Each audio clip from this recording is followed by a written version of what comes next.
Hello everyone, welcome to RP Coachings. Lecture 4 Data Communication and Networking. Data Communication and Networking की series में आज का हमारा topic है एरर डिटेक्शन एंड करेक्शन। सबसे पहले हम समझते हैं कि एरर्स होते क्या हैं डेटा कम्युनिकेशन की टर्म में। डेटा कम्युनिकेशन में एरर्स हमारे पास जब भी हम कोई डेटा ट्रांसमिट करते हैं तो हमने ये पिछली वीडियो में समझा था कि सिंक्रोनस ट्रांसमिशन की अगर हम बात कर रहे हैं तो वहाँ पे हमें क्या था कि डेटा जो हम ट्रांसमिट कर रहे थे वो फ्रेम्स की शक्ल में करते हैं।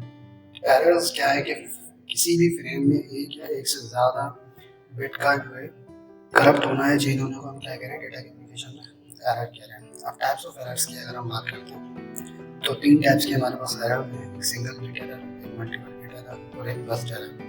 सिंगल बिट एरर की अगर हम बात करें तो जब भी हमारा जो भी हमारा फ्रेम है उसके अंदर अगर एक बिट करप्ट होती है, चेंज होती है, उसको क्या कहते हैं सिंगल बिट एरर कहते हैं। कि मल्टीपल बिट एरर की अगर हम बात करते हैं तो जब हमारे फ्रेम में एक से ज़्यादा बिट करप्ट होगी या चेंज होती है तो उनको क्या कहते हैं मल्टीपल बिट एरर कहते हैं। जबकि बस्ट एरर की अगर हम बात करते हैं तो बस्ट एरर में वही मल्टीपल बिट्स हमारी करप्ट होंगी लेकिन कंसेक्यूटिव बिट्स जो है करप्ट होंगी या चेंज होंगी। अब एरर डिटेक्शन एंड करेक्शन।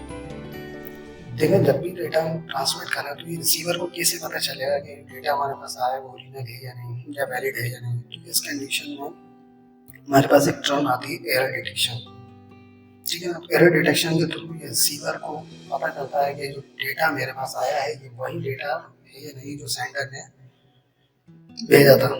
अब करेक्शन की अगर हम बात करें तो करेक्शन क्या देखें जब डेटा डिटेक्ट हो जाएगा तो हम उसको करेक्ट भी करेंगे। अब एरर डिटेक्शन की अगर हम बात करें तो दो तरीकों से हम एरर डिटेक्शन कर सकते हैं। एक है पैरिटी चेक मेथड और दूसरा है साइक्लिक रिडंडेंसी चेक मेथड। अच्छा, दोनों मेथड में एक बात सेम है कि जो भी हमारा ओरिजिनल डेटा होगा उसके साथ एक एक्स्ट्रा बिट हम साइन करेंगे, अटैच करेंगे।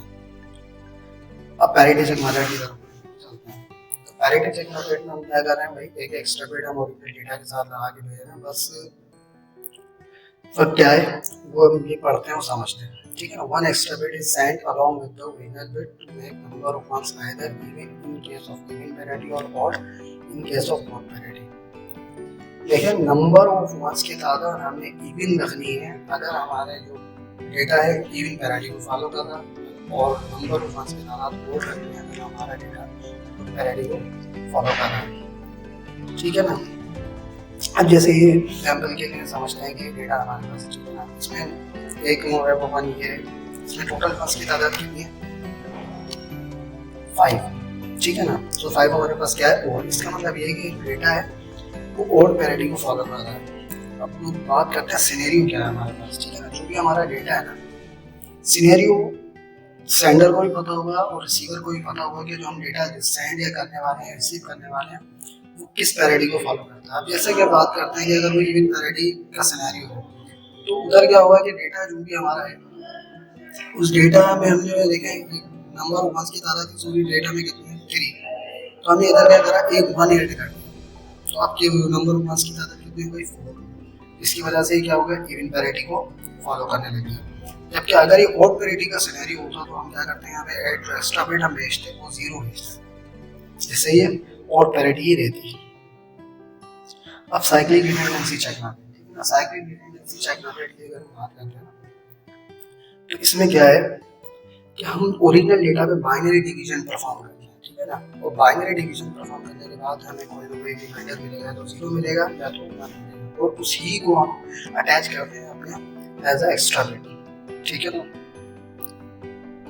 अब एरर करेक्शन की बात करते हैं। करेक्शन के भी हमारे पास दो तरीके हैं, एक बैकवर्ड एरर करेक्शन है और एक फॉरवर्ड एरर करेक्शन है। ठीक है ना, बैकवर्ड एरर करेक्शन की बात करते हैं। बैकवर्ड एरर करेक्शन में हम क्या कर रहे हैं, when the receiver detects an error in the data received it request back the sender to transmit the data unit. ठीक है ना, जब रिसीवर ये डिटेक्ट कर लेगा कि क्या है इस पर्टिकुलर डेटा यूनिट में एरर है तो वो क्या करेगा कि सेंडर को रिक्वेस्ट करेगा कि आप रीट्रांसमिट कर दें डेटा। ठीक है ना, और फॉरवर्ड एरर करेक्शन में क्या होगा कि जब रिसीवर जो है डिटेक्ट कर लेगा कि डेटा में एरर्स हैं तो वहाँ पे वो क्या करेगा एरर करेक्टिंग कोड्स या आप डीबगिंग कोड्स भी कह सकते हैं उनको अप्लाई करेगा। यहाँ पे एक समझने वाली बात ये है कि देखें, when the receiver detects some error in the data received, it execute error correcting code which helps it to auto correct some kinds of error। ठीक है ना, some kinds of errors से मतलब ये है कि जब कोई कुछ एरर्स ऐसे हैं जिनका एरर करेक्टिंग कोड अवेलेबल होगा, उसको हम अप्लाई कर रहे होंगे। लेकिन अब बात करते हैं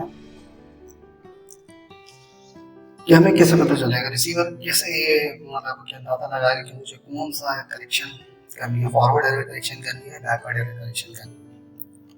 अब चलते हैं, देखें बैकवर्ड एरर करेक्शन किस सिनेरियो में बेस्ट रहने वाली है कि जो ट्रांसमिशन रेट ऑफ डेटा है वो फास्ट है, एफिशिएंट है और चीप है, एक्सपेंसिव नहीं है। तो इस कंडीशन में हमारे पास बेटर अप्रोच क्या रहने वाली है, बैकवर्ड एरर करेक्शन। तो जब हमारे पास कुछ एरर्स की एरर करेक्टिंग कोड अगर अवेलेबल नहीं है, कोई ऐसा एरर आ जाता है, तो इस कंडीशन में क्या करूँगा, बैकवर्ड एरर करेक्शन को अप्लाई करें। Thank you for watching this video. अगर आपको वीडियो पसंद आई है तो शेयर करें, लाइक करें, सब्सक्राइब करें।